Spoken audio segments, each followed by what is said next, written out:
پتمنې خور اسلامي دین ستا عزت غواړي، د انساني کرامت لستا بغاوت غواړي، د انساني کرامت لستا بغاوت.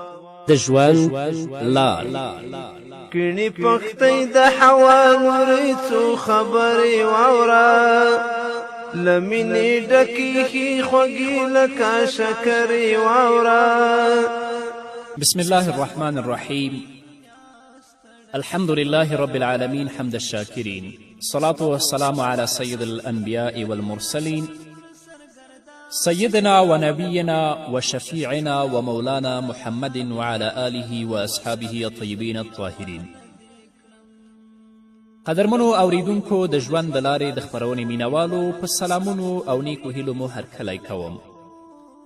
ستاسو روغتیا او خوشحالي زموږ هیله ده، په دې هیله چې د صحت او عافیت جامې هم په تن ولرئ. دا دی زه محمد یاسین فهیم د ژوند د لارې د خپرونې په وړاندې کولو کې ستاسې په چوپړ کې یم، په دې هیله چې دا خپرونه هم ستاسو د پام وړ وګرځي. قدرمنو اوریدونکو، زموږ نننۍ خپرونې موضوع ځانګړې شوې د خاوند حقوق په ښځې باندې، چې د خاوند حقوق په ښځې باندې کوم دي او د مسلمانې ښځې صفتونه څه دي. اوس چې د ښځې په ذمه باندې چې څومره حقوق د خاوند دي، د هغې ټول په تفصیل سره بیانول البته په یو خپرونه او دوه خپرونو درې خپرونو کې نه کیږي. دا ډیر مشکل کار دی، خو زه به دا خپرونه په هغه اهم حقوقو باندې وچلوم چې کوم هغه عمده او اساسي حقونه د خاوند دي په ښځو باندې. پیغمبر علیه الصلاة والسلام د نیکې ښځې 5 صفات بیان کړي دي، او دا یو معیار قایم کړی دی چې نیکه او دینداره ښځه هغه ده چې په هغې کې دا 5 صفات موندلی شي. په هغې ښځې کې چې دا 5 صفات چې پیغمبر علیه الصلاة والسلام موږ ته په خپل احادیثو او لارښوونو کې بیان کړي، په هغې کې دا صفات نه وي، نو هغه ښځه کامله او مؤمنه مسلمانه ښځه نشي کیدلی. اول صفت د مسلمانې ښځې دا دی چې پیغمبر علیه الصلاة والسلام بیان کړی، ان امرها اطاعته. د ټولو نه اول سبق مسلمانې لور ته محمد رسول الله صلی الله علیه وسلم دا ورکړی که ستا د ژوند ملګری ستا خاوند تا ته څه حکم درکوي نو د هغه اطاعت کوه، خو دا په دې شرط باندې چې په کوم سی باندې د ستا خاوند تا ته امر کوي د هغه شي نه الله رب العزت ته نه وي منع کړي. نو که د خاوند په اطاعت کولو کې د الله حکم ماتېده نو بیا د خاوند اطاعت جائز نه دی. مثلا خاوند ښځې ته وایي چې ته د نامحرمه سړو سره کینه، او یا د ګناه په مجلس کې شرکت وکړه، په دې باندې مجبوره کړي، یا بې پردې ته د کور نه بهر ووځه، نو په داسې قسمه د ګناه په کارونو کې د ښځې اطاعت د خاوند نه دا لازمي نه دی، بلکې ښځه به په داسې کارونو کې د خپل خاوند نه سرغړونه کوي. لا طاعت للمخلوق فی معصیت الخالق. خو زما خویندو، د دې خبرې پوره کوشش کوئ چې د خپل خاوند هر جایز خبره تاسې ومنئ، د هغه د منشا مطابق د وخت تیرولو کوشش کوئ، د خپل ټول سکون، ټول قربان، یعنی خپل چین او سکون ټول د خپل خاوند نه تاسې قربان کړئ. بیا تاسې وګورئ چې په ښځه او خاوند کې څنګه محبت پیدا کیږي. بیا لکه څنګه چې متل دی فرمای، بیا به یک جان و دو قالب وي، یو دماغ او 2 جسمونه به وي، یوه بیماری او 2 علاجونه به وي، یوه پریشانی او 2 دعا غوښتونکي به وي، یو کار او 2 سوچونه به وي، یو غم او 2 برداشت کوونکي به وي، یوه خوشحالي او 2 خندیدونکي به وي. نو ښځې ته دا په کار ده چې د خاوند د خوشحالېدو سره خوشحالي زده کړي، د هغه د غم سره غمجن کیدل زده کړي. دا نه چې کله خاوند غمجن وي او دا پیخان وي، او دا هم نه چې کله خاوند خوشحاله وي او دا غمجنه وي، بلکې د خاوند خوشحالېدلو سره د خوشحالي زده کړي او د هغه د غم سره د غمجن کیدل زده کړي.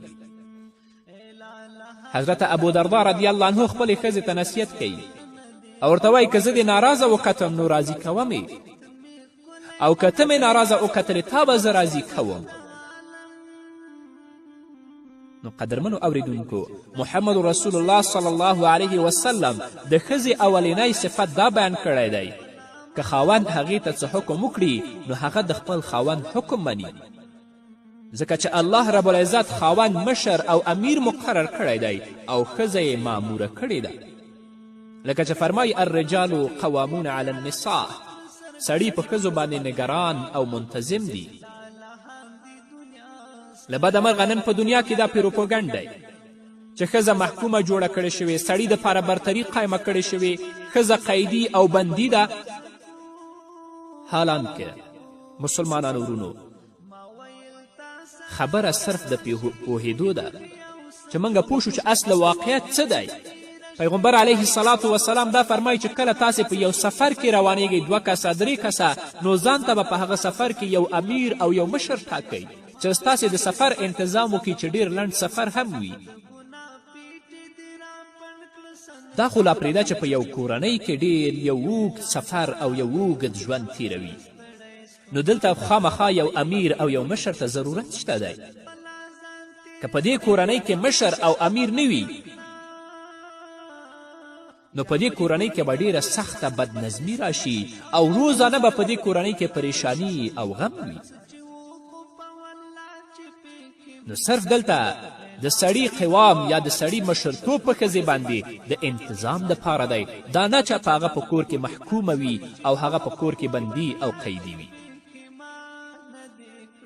او که په کور کې ښځه مشره شي یا په ټولنه کې ښځه مشره وي، رسول الله فرمایلی لن یفلح قوم ولو امرهم امرأة، هغه قوم به هیڅ چیرې کامیاب نشي چې د هغو مشره هلته ښځه اوسیږي، یا دا مطلب چې خپلو امورو مشره یوه ښځه جوړه کړې وي.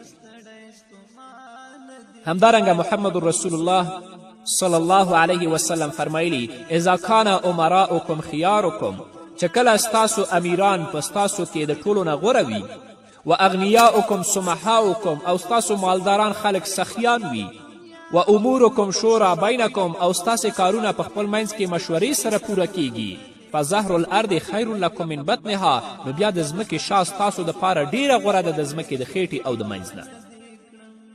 او همدارنګه فرمایي و اذا کان امراؤکم شرارکم، که ستاسې مشران د ستاسو بدترینه خلق وي، و اغنیاؤکم بخلاؤکم، او ستاسې مالداران او مشران هغه بخیلان او بدبخته وي، و امورکم الی نسائکم، و امورکم الی نسائکم، او د ستاسې امور یعنی څه مطلب د ستاسې کارونه ټول ښځو ته سپارل شوي، نو فبطن الارض خیر لکم من ظهرها، بیا د ځمکې خیټه ستاسې دپاره د ځمکې سر نه ډېره غوره ده، چې تاسې په ځمکه کې هغه ډېر غوره دی ستاسې دپاره. نو قدرمنو اوریدونکو، تاسې د دې رسول الله د ویناو نه اندازه ولګوئ. هر کله چې یوه ښځه د یو وړوکي کور مشره نشي جوړېدلی، نو د پوره ملک مشر یا د پوره جامعې او د ټولنې مشره به څنګه جوړه شي؟ پیغمبر علیه الصلاة والسلام په بل حدیث کې د خپل فرمایي چې حضرت عایشه رضی الله عنها د رسول الله نه روایت کوي.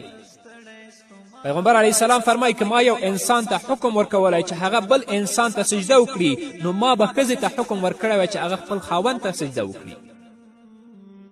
لو امرت احدا ان یسجد لاحد لامرت المرأة ان تسجد لزوجها. په ښځې باندې داسې اطاعت ضروري دی چې د دې خاوند د دې قابل دی چې حتی ښځه هغه ته سجده وکړي، خو چونکه سجده غیر د الله رب العزت نه بل د چا دپاره جایز نه ده، نو د دې وجې نه داسې حکم رسول الله نه دی ورکړی. همدارنګه رسول الله صلی الله علیه وسلم په بل حدیث کې فرمایي لو ان رجلا امر امرته ان تنقل حجرا من جبل احمر الى جبل اسود ومن جبل اسود الى جبل احمر لكان حق لها ان تفعل. که یو سړي خپلې ښځې ته دا حکم ورکړی وی چې هغه دې د سور غره نه کاڼی ویسي تور غره ته او د تور غره نه دې راوړي سره غره ته، نو ښځې ته دا لازمه ده چې دا کار باید وکړي. دا رسول الله د مثال په طور باندې ارشاد فرمایلی دی. بالفرض ویلي خاوند خو هیڅکله دا کار په خپلې ښځې باندې نه کوي، دا مشقت والا کار. خو صرف رسول الله صلی الله علیه وسلم دا فرمایلی چې د ښځې اطاعت د خاوند نه دا ډیر لازم دی چې باید تل لپاره د خپل خاوند اطاعت وکړي. اوس هغه ښځه چې د خپل د خاوند اطاعت کوي الله دې ته څه اجر ورکوي که نه؟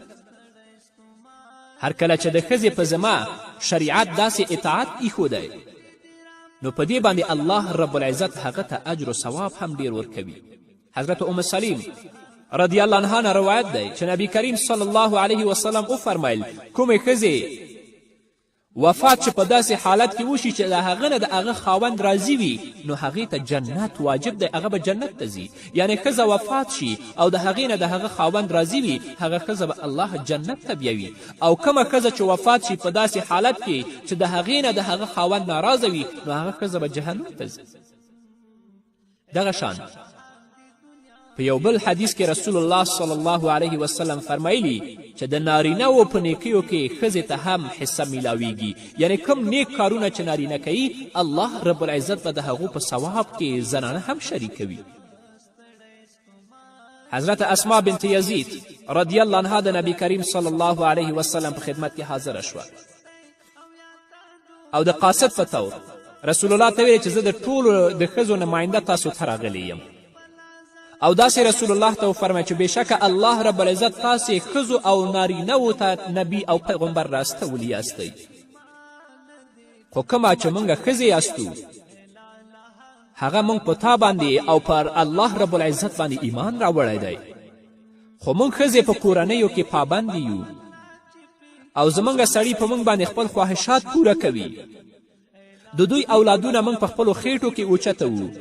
د دې ټولو خبرو باوجود سړي بیا هم د ډیرو ثوابونو لایق دي یا د ډیرو ثوابونو په کارونو کې زموږ نه وړاندې دي، ځکه چې هغوی د جمعې منځونه کوي، جنازې ته ځي، د مریضانو عیادت کوي، جهاد کوي، حج کوي او عمرې کوي، او موږ د دوی په کورنیو کې د دوی د مال او د دوی د بچیانو حفاظت کوو.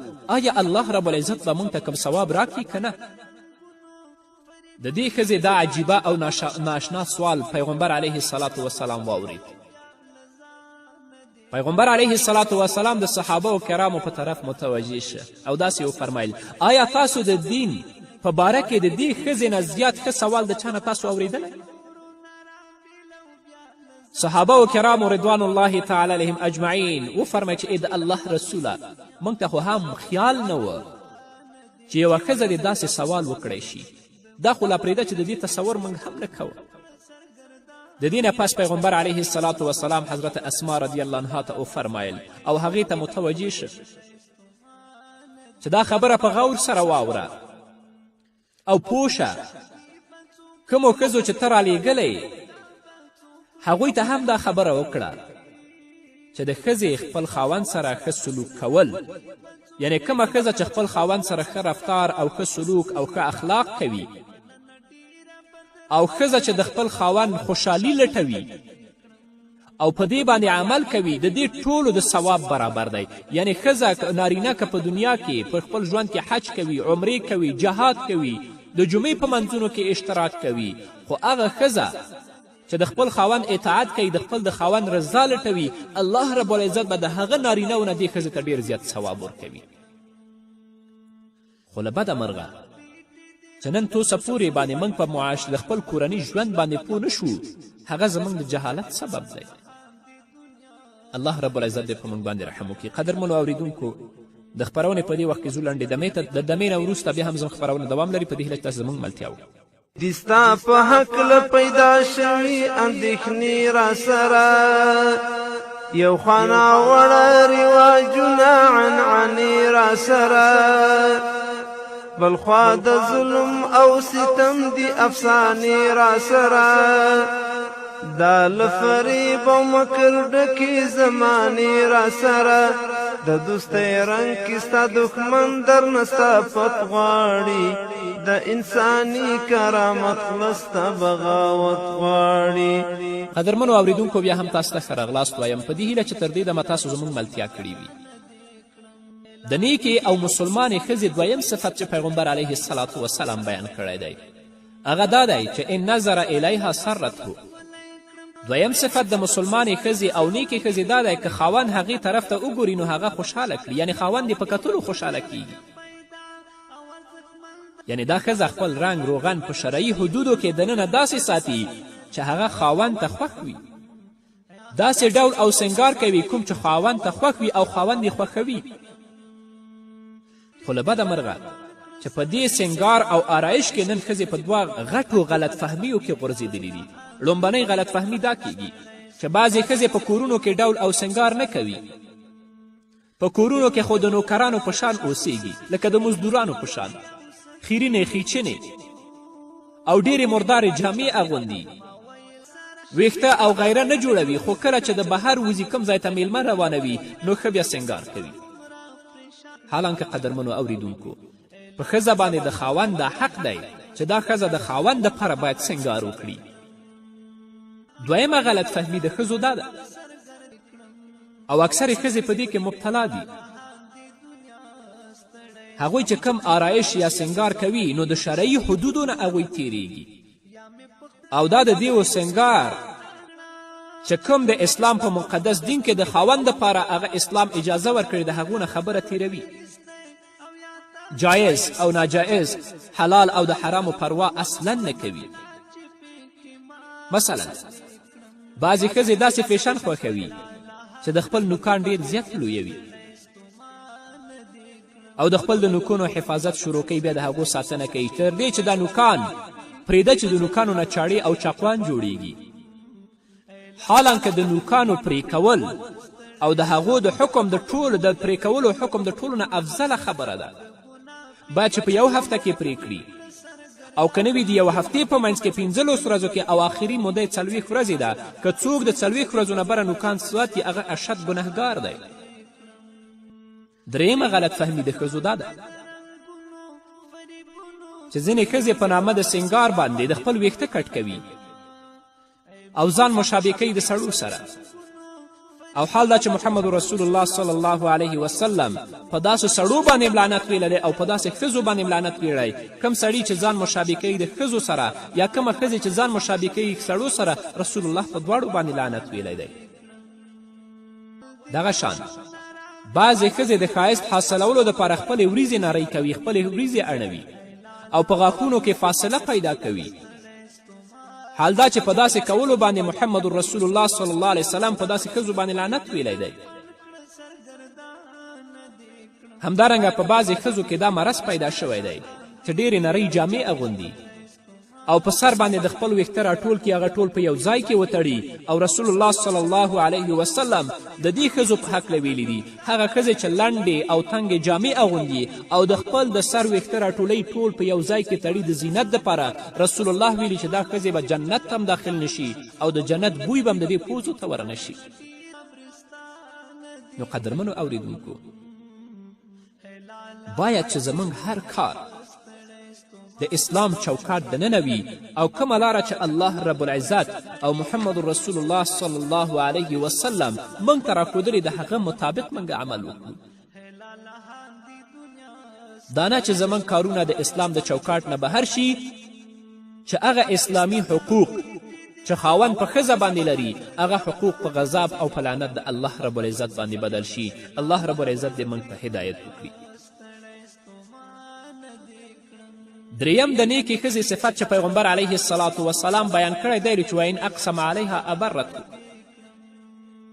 که خاوند یو داسې کار قسم وخوري چې د هغې پوره کول ښځې سره متعلق وي نو د هغه ښځه دا قسم باید پوره کړي ورته. خاوند قسم خوري په یو کار باندې چې زه به دا کار کوم او هغه کار مربوط دی تر ښځې پورې، نو ښځې مسلمانه ښځې دپاره دا مناسب دی چې د خپل خاوند په خپل قسم کې باید بری وګرځي، هغه خانس نه کړي. دا د نیکې مسلمانې ښځې صفت دی. مثلا خاوند دا خبره کوي چې زه به 15 کسه نن په کور کې میلمه کوم، هغو ته به ښه ډوډۍ ورکوم، نو دا ښه ډوډۍ خو تیاروي ښځه تیاروي. نو دا د نیکې او مسلمانې ښځې صفت دی باید چې د خپل خاوند د هغه په قسم کې امین او بری وګرځي، خانس یې نه کړي. دا نه چې ته یو څه وایې او د خپل ښځه تا ته بل څه وایي چې ستاسې ټول ژوند به په ناخوالي او بدبختي او په مصیبت کې تیریږي. څلورم صفت د مسلمانې ښځې پیغمبر علیه الصلاة وسلام داسې بیان کړی وان غاب عنها نصحته فی نفسها و مالها.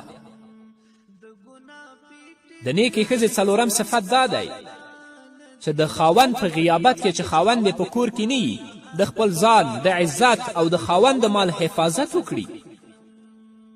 چې خاوند یې په کور کې نه دی باید د خپل عزت هم وساتي، د خپل د خاوند عزت هم وساتي، او کومه مال او دارایی چې خاوند په کور کې پریښې ده باید د هغې حفاظت هم وکړي. دا نه چې کله خاوند یې په کور کې نو هغه په کور کې پردم کوي، سترم کوي، او چې کله خاوند په کور کې نه نو بیا بې پردګي اختیار کړي.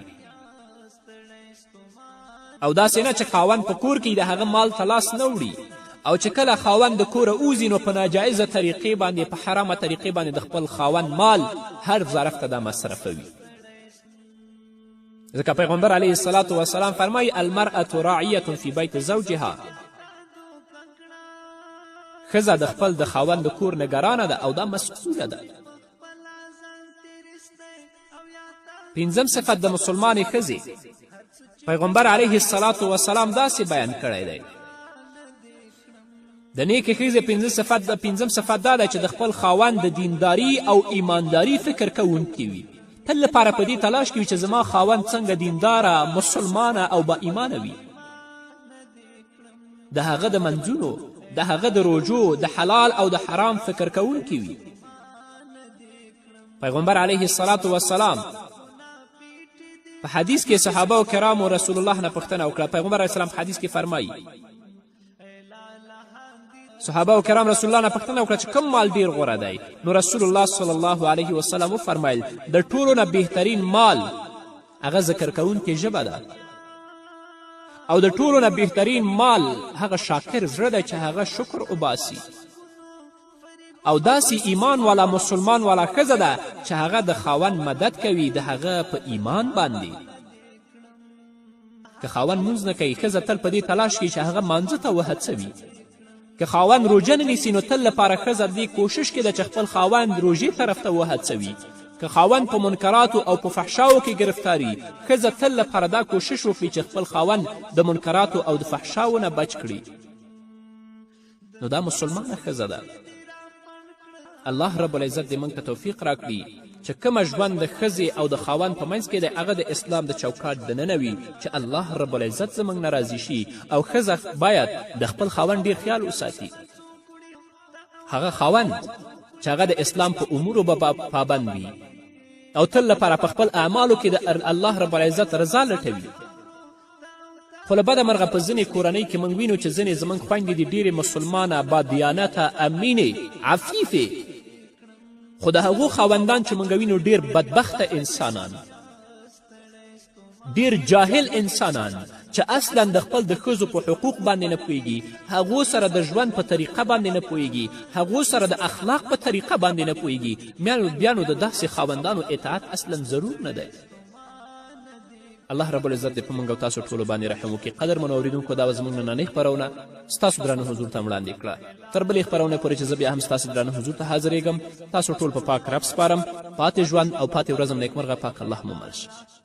هغه رایت کړه چې په خاورو کې ژوندی خښي دي، هسې بې ځایه او په ظلم ناروا ځورې دي. ته وې رټلې له ستمه تل په ویر ژړې دي، په دې ګناه چې ته یې ښځه په ښو نه یادې دي. اوس همغه انسان ناولی ستا سیرت غواړي، د انساني کرامت نسته بغاوت غواړي.